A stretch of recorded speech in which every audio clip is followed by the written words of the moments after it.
नमस्कार, मी Poonam. News uncut मध्ये आपलं स्वागत. या बातमीपत्रात आपण आढावा घेणार आहोत पुण्यातील काही महत्त्वाच्या घडामोडींचा. विधान परिषदेचे सभापतीपदी निवड झाल्यानंतर राम शिंदे आज बारामतीच्या दौऱ्यावर आलते. त्यांनी बारामतीत आल्यानंतर पवारांचे श्रद्धास्थान असलेल्या कन्हेरी येथील मारुती रायांचे दर्शन घेतलं. यावेळी भाजपचे कार्यकर्ते आणि पदाधिकारी उपस्थित होते. पुणे शहरामध्ये एक महापालिका असून चालणार नाही. शहराचा राजकीय, सामाजिक व भौगोलिक विचार करून शहराचे काही भाग करावे लागतील. आता फार उशीर करून चालणार नाही. PMRDA म्हणजे महापालिका नाही, हा विचार करून पुण्यासाठी 2 स्वतंत्र महापालिका करण्याशिवाय पर्याय नाही, असे मत राज्याचे उच्च व तंत्र शिक्षण मंत्री चंद्रकांत पाटील यांनी व्यक्त केले. हिंजवडी परिसरातील रस्त्याचे रुंदीकरण, उड्डाणपूल, घनकचरा व्यवस्थापन प्रकल्प यांसारख्या पायाभूत सुविधांची कामे अद्यापही पूर्ण झालेली नाहीयेत. या पार्श्वभूमीवर उदय सामंत यांनी हिंजवडी इंडस्ट्रीज असोसिएशन बरोबर मंगळवारी बैठक घेतली आहे. या बैठकीत सामंत यांनी हिंजवडी इंडस्ट्रीज असोसिएशनने मांडलेल्या 17 मुद्द्यांचा आढावा घेतला असून त्यात IT पार्क मधील पर्यायी रस्ते, उड्डाणपूल, घनकचरा प्रकल्प याचा प्रामुख्याने समावेश होता. तसेच पायाभूत सुविधा वाढवण्यासाठी तातडीने पावले उचलण्याचे निर्देश त्यांनी MIDCच्या अधिकाऱ्यांना दिलेत.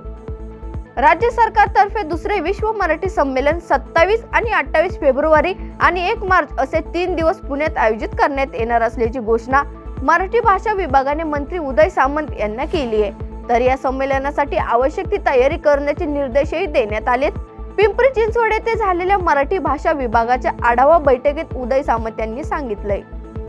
पुणे शहरातील सार्वजनिक ठिकाणी अस्वच्छता पसरवणाऱ्यांवर कारवाई करण्यासाठी महापालिकेने भरारी पथकाची नियुक्ती केली आहे. या कारवाईसाठी या पथकांची नेमणूक करण्यात आली आहे. या पथकांसाठी आज आणखी 10 गाड्या उपलब्ध करून देण्यात आल्या असून त्यामुळे आता एकूण 18 गाड्यांद्वारे ही भरारी पथके शहराच्या विविध भागात फिरून अस्वच्छता पसरवणाऱ्या नागरिकांवर दंडात्मक कारवाई करणार आहेत.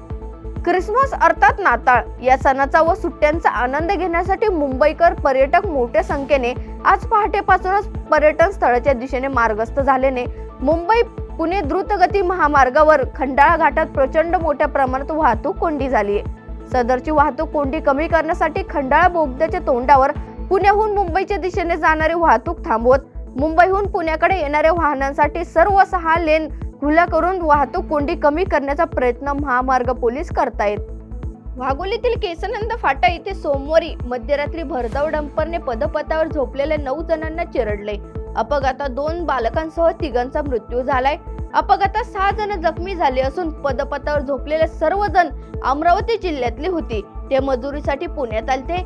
या अपघात प्रकरणात डंपर चालकाला न्यायालयाने 27 डिसेंबर पर्यंत पोलीस कोठडी देण्याचे आदेश दिलेत. तर वाघोली पोलिसांनी डंपर मालकाला अटक केली आहे.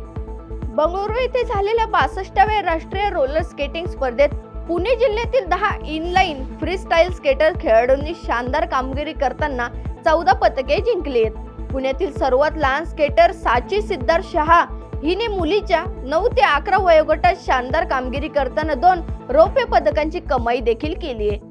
जिनेश नानल आणि श्रेयसी जोशी यांनी दमदार कामगिरीच्या जोरावर वरिष्ठ गटात प्रत्येकी 2 सुवर्ण पदके पटकावली आहेत. वेळ झाली आहे पुणे कनेक्ट मध्ये इथे थांबण्याची. पाहत रहा न्यूज अनकट.